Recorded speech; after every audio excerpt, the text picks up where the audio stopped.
नमस्कार। मैं सुरेश वाल्मीकि एक बार फिर आपके सामने।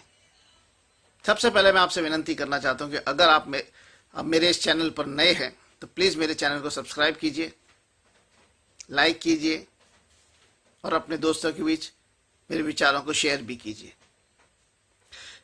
अब चलते हैं इस हफ्ते की अच्छी खबरों की तरफ। इस हफ्ते हमारे देश में कुछ बहुत ही अच्छी घटनाएं घटी हैं, जिसमें सबसे अच्छी घटना घटी कि हमारे श्री रामचंद्र जी के मंदिर का अयोध्या में शिलान्यास हो गया।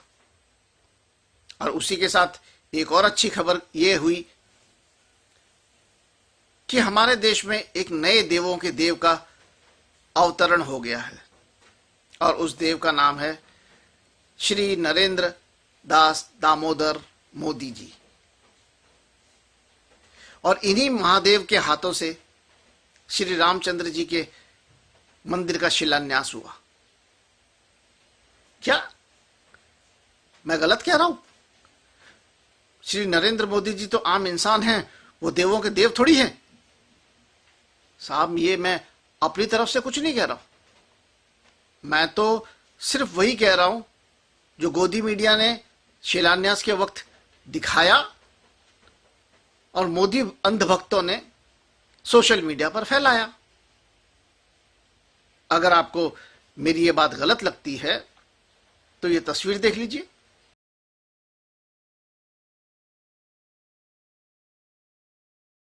देखिए, इस तस्वीर में किसकी छवि विराट है?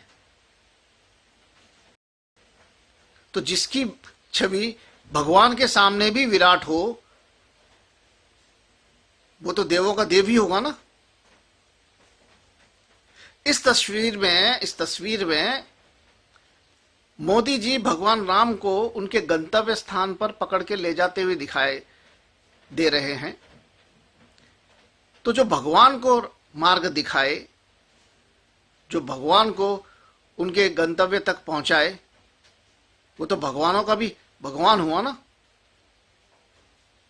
तो मैं गलत कहां हुआ? अरे ना ना ना ना भैया, हम किसी से कैसे पंगा ले सकते हैं? हमारी औकात कहां है? हम ठहरे एक आम आदमी। मोदी जी से पंगा लेने की तो बात छोड़िए, हम तो उनके अंधभक्तों से भी पंगा नहीं ले सकते। क्योंकि जिन अंधभक्तों ने मोदी जी जैसे साधारण इंसान को भगवान बना दिया, वो हम जैसों को तो कभी भी भगवान का प्यारा बना सकते हैं। आज के दिन उनको कोई रोक सकता है भला? हाँ? इसके बाद एक अच्छी खबर यह आई कि शिलान्यास के वक्त ओवैसी और उसके पिटलग्गुओं ने फिर से मंदिर मस्जिद का मुद्दा गर्म करने की कोशिश की, उसे हवा देने की कोशिश की। पर हमारे देश की जनता ने दोनों मजहबों की, उन जैसे लोगों की बातों पर कान ही नहीं दिया। सौहार्द बना रहा। इससे एक अच्छा मैसेज यह आया कि अब जो धर्मों के नाम पर कार्ड खेलने वाले लोग हैं ना, उनके दिन भर गए। क्योंकि यह सिर्फ एक ही तरफ से नहीं हुआ। राम मंदिर के शिलान्यास के वक्त इन हालात में, इन कोरोना जैसे हालात में भी जब शिलान्यास हुआ तो राम भक्तों ने भी मुखर स्वर में इसकी मुखालफत भी की। इसका मतलब यह है कि अब जनता अपने विवेक से सोचने लगी है। इसके बाद खुशखबरी यह है कि हमारे पूरे देश में मानसून आ गया। पूरे देश में अच्छी बारिश हो रही है। देश लबालब पानी से भरा हुआ है। हर साल की तरह बस मानसून का हर कोई मजा लेने की कोशिश कर रहा है। हर साल की तरह मुंबई में भी बारिश अच्छी हो रही है और हर साल की तरह मुंबई पूरी तरह से पानी पानी हो रही है।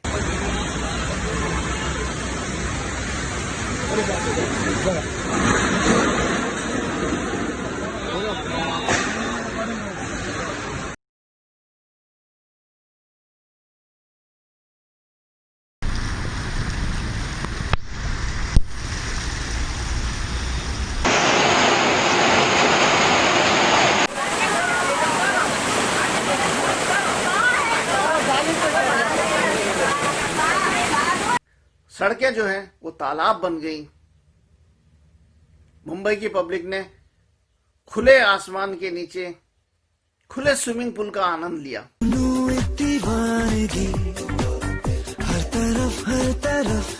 और लोग इस बात से और ज्यादा खुश हुए, सरकार ने मूवी स्विमिंग स्टैंड्स का इंतजाम कर दिया जिसका नाम था बेस्ट बस है।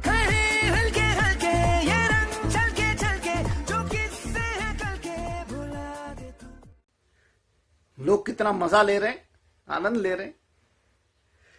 खुशी की बात यह थी कि इस बार जनता ने सरकार से कोई सवाल नहीं किया कि मुंबई पानी पानी क्यों हो गई, इसका ड्रेनेज सिस्टम ठीक क्यों नहीं हुआ, मुंबई से पानी बाहर क्यों नहीं निकल रहा है। क्योंकि जनता को पता था कि सरकार का एक ही जवाब होगा कि मजदूर पलायन करके तो सफाई कैसे होती। इसलिए इस जाने पहचाने जवाब के लिए पब्लिक ने अपना सवाल ही खर्च नहीं किया।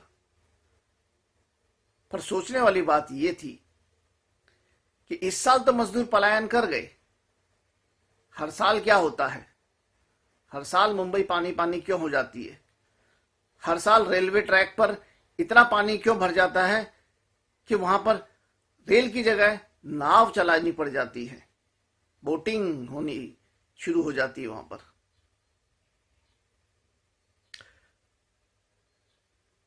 हम जैसे लोग इस बात पर बड़े परेशान हो जाते हैं। पर मेरे एक परिचित हैं, नए नए परिचित हुए हैं, वो वेस्ट मैनेजमेंट कंपनी के ओनर हैं।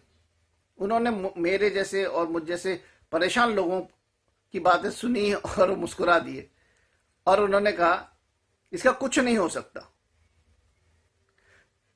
क्योंकि प्रशासन की जब तक इच्छा नहीं होगी तब तक वेस्ट मैनेजमेंट नहीं होगा। दुनिया में आज एक से एक अच्छी से अच्छी टेक्नोलॉजी उपलब्ध है जिसके द्वारा कम मजदूरों में शहर की कचरे की, घन कचरे की बड़ी अच्छी तरह से सफाई की जा सकती है, और जिस तरह से अब होती है उससे भी अच्छी तरह से की जा सकती है। पर प्रशासन की इच्छा शक्ति तो हो। दूसरी बात, उन्होंने एक बात और बताई कि आज दुनिया में ऐसी टेक्नोलॉजी उपलब्ध है कि शहर के कचरे और घन कचरे को रिसाइकलिंग कर सकती है, उस वेस्ट से कुछ ऐसे उत्पादन बना सकती है जिससे कचरा तो ठिकाने लग ही जाएगा, उससे प्रोडक्टिविटी भी बढ़ जाएगी। मसलन उन्होंने जवाब दिया, उन्होंने समझाया हमें कि शहर में जो डिमोलिशन होते हैं, वो डिब्रीज के वेस्ट को उठाकर उसे रिसाइकल करके नैनो टेक्नोलॉजी के आधार पर ऐसा प्रोडक्ट बनाया जा सकता है जो शहर में सड़कों में जो गड्ढे पड़े होते हैं उन गड्ढों को भरा जा सकता है। और एक बार नैनो टेक्नोलॉजी के आधार पर बने उस वेस्ट से उन गड्ढों को भर दिया तो 10 साल तक की छुट्टी है। मतलब 10 साल में वो गड्ढे तो नहीं उखड़ेंगे, आपकी सड़कें जरूर उखड़ जाएंगी। 2 महानगर पालिकाओं को उन साहब ने अपनी टेक्नोलॉजी का डेमो भी दिया है, पर जवाब नहीं आया। हां, हर साल गड्ढे भरने के टेंडर जरूर पास होते जा रहे हैं। प्रशासन की क्या इच्छा है, क्या मंशा है, इसका अंदाजा लगाया जा सकता है। गड्ढे तो भाई ऐसे ही रहेंगे, आपकी कमर, आपकी गाड़ियां, उसकी रिस्पॉन्सिबिलिटी तो आपकी है ना, आप जानो। अगली अच्छी खबर यह आई कि इंडिया टुडे ग्रुप ने, मतलब आज तक चैनल ने, पूरे देश में एक सर्वे करवाया। 12,000 से ज्यादा लोगों से पूछताछ हुई, 19 राज्यों के ये लोग थे। उसमें सर्वे करवाया और उनसे पूछा गया कि वो मोदी राज्य में इस शासनकाल में क्या महसूस करते हैं। तो आज तक के सर्वे के रिजल्ट के हिसाब से तो इस भारत देश में राम राज्य स्थापित हो चुका है। किसी को कोई चिंता नहीं है, कोई फिक्र नहीं है, हर तरफ बस खुशहाली ही खुशहाली है। उनके सर्वे में 5 सवाल पूछे गए थे। पहला सवाल था कि मोदी ने कोरोना को कैसे संभाला है। दूसरा सवाल था कि दूसरे देशों के मुकाबले कोरोना से भारत ने कैसे डील किया है। तीसरा सवाल था कोरोना से कैसे लड़ी राज्य सरकारों ने लड़ाई। और चौथा सवाल था कोरोना काल में सरकार ने आर्थिक संकट को कैसे संभाला है। इन 4 सवालों के जवाब में 70% जनता ने तो ये जाहिर कर दिया कि सरकार जो है वो हर फ्रंट पर कामयाब रही है, बहुत अच्छी सरकार है, उसका कामकाज बड़ा अच्छा है, जनता खुशहाल है। 70% जनता इन 4 सवालों में ये कह रही है, ऐसा सर्वे कहता है आज तक का। पर उसी आज तक के 5वें सवाल के जवाब में आज तक जो है सारे गुड़ का गोबर कर देता है। 5वां सवाल यह है कि कोरोना संकट का आप पर असर क्या हुआ। तो वही आज तक का सर्वे यह कहता है कि 22% जनता को नौकरी या बिजनेस में नुकसान हुआ है। 63% जनता जो है उसको आमदनी में नुकसान हुआ है। 1% जनता जो है वो कह रही है कि हमारी आमदनी बढ़ी है, और 15% जनता जो कह रही है वो कह रही है कि असर नहीं हुआ है। अब इस सर्वे के रिजल्ट का मजेदार हिस्सा देखिए कि 22% जनता कह रही है कि उन्हें नौकरी या बिजनेस में नुकसान हुआ है। 63% जनता यह कह रही है कि उनकी आमदनी घटी है। मतलब ये 85% जनता है जो इस शासनकाल में परेशान है। पिछले 4 सवालों में 70% जनता यह कह रही थी कि हम खुशहाल हैं, देश में राम राज्य स्थापित हो गया है। और 5वें सवाल के जवाब में 85% जनता परेशान है। अब जरा सोचिए कि जो परेशान जनता है 85%, वो कैसे कह सकती है कि राम राज्य स्थापित हो गया है, देश में खुशहाली छाई हुई है, सरकार के कामकाज से उन्हें कोई शिकायत नहीं है। इसमें एक और मजेदार बात है, उस पर भी ध्यान दीजिए। दुनिया भर में अच्छाई बुराई या जिस भी किसी बात को प्रतिशत में तौला जाता है, उसका पैमाना जो होता है 100% का होता है, 100%। और इस 5वें सवाल के जवाब में आज तक वालों का 22%, 63%, 1% और 15% मिलाकर होता है 101%।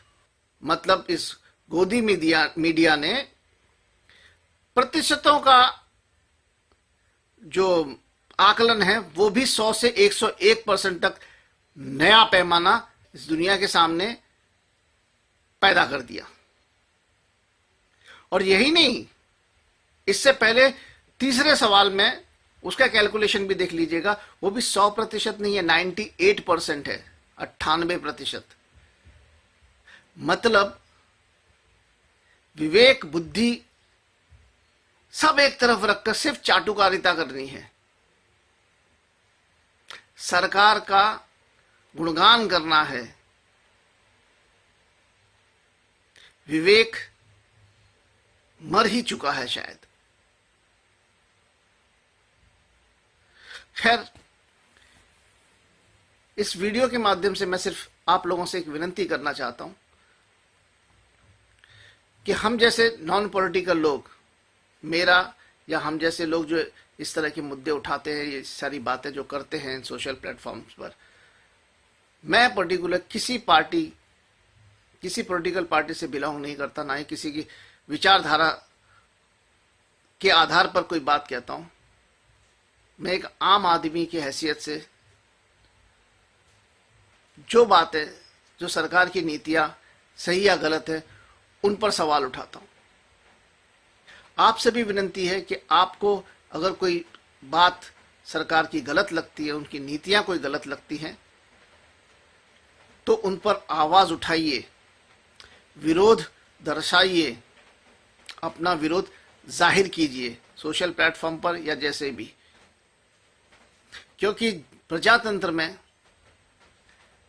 जब विपक्ष कमजोर होता है, जैसे कि आज है, तो उस विपक्ष की भूमिका भी आम जनता को भी निभानी होती है। आम जनता ही उस जिम्मेदारी का भी निर्वहन करती है। तो अपनी जिम्मेदारी निभाइए।